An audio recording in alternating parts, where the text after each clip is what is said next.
Isang swabing araw mga sir, mga ma'am. Andito tayo ngayon sa taon-taong AFHM 100 Sexiest Women in the Philippines. Mamaya, mamumulit tayo. Tignan natin kung may interview natin sila. Hindi ka ba sama sa 100? Hindi po. Next Hindi year pa. sana. Sana next year.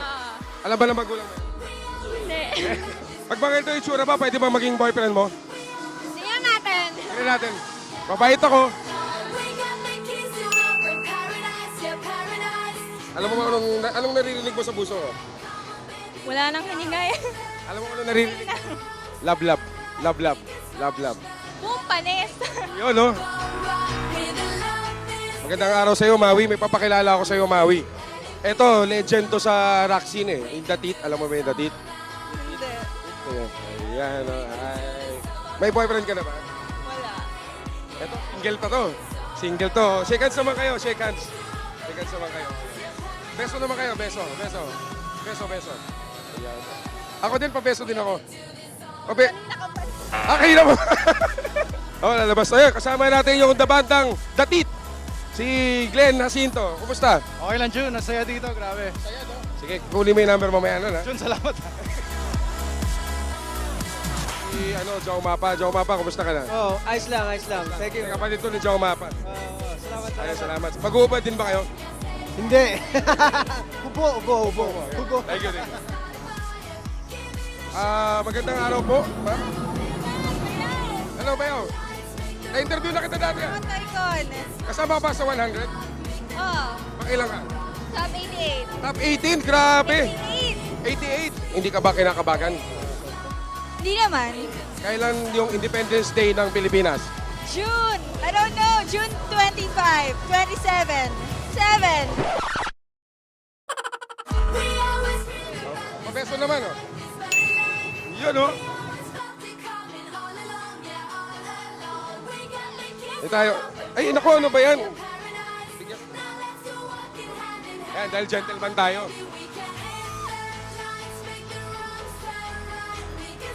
Pwede ba makahingi ng beso sa'yo?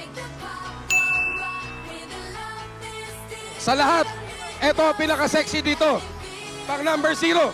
Number 0. Ah! Magandang araw po. Pang number 90. Opo.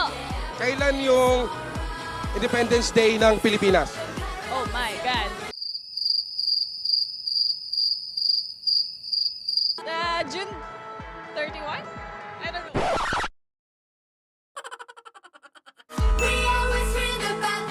Kamusta po yung nasa number 17 kayo? Kapan? At least bumaba, di ba? Ba? Di, pero para sa akin, number 1 ka, ma'am, eh, oh. Pagpapalit mo ba yung boyfriend mo sa akin sa ganitong apps? Hindi nga lang ako matangkas. Hindi. Ha? Hindi. Ito, ang tanong, Independence Day ng Pilipinas, kailan po? June 12. Pwede po bang makahingi ng isang swabbing beso lang po, ma'am?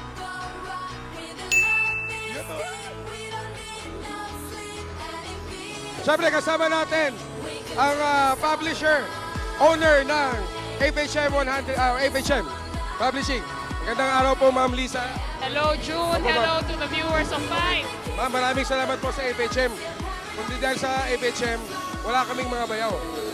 Walang anuman. Ma'am, bakit si Marian yung napili natin? Pinili yan ng FHM Nation. Hindi kami yung pumili. Reader's choice. Ganun ba yun? Para sa akin, kayo yung number 1.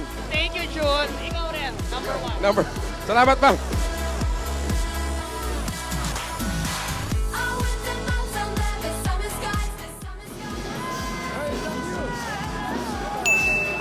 Kamusta? Kasama natin kayo si Jack Yu.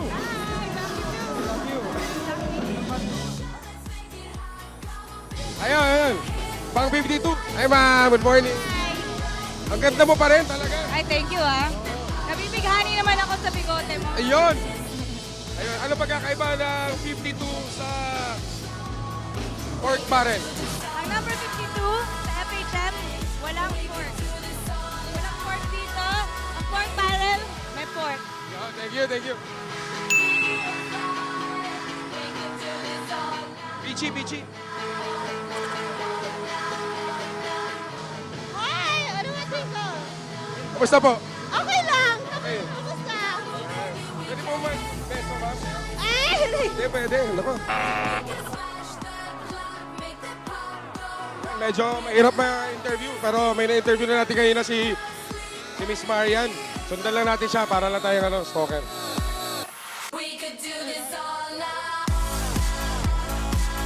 Lalabas na. Ito yung sasakyan ni Marian. Ganda ng sasakyan. Mabango ng sasakyan ni Marian. Oh, kita mo naman, GMC pa yan. Good morning, club. Kumusta po yung trabaho nyo ngayon? Masaya ka ba ngayon sa mga nakita mo? Mula po dito sa AFHM 100 Sexiest Women in the Philippines, ako po ang pinakawalang kwentang reporter sa balat ng telebisyon. June Sabayton, nag-uulat. Salamat! Asaya!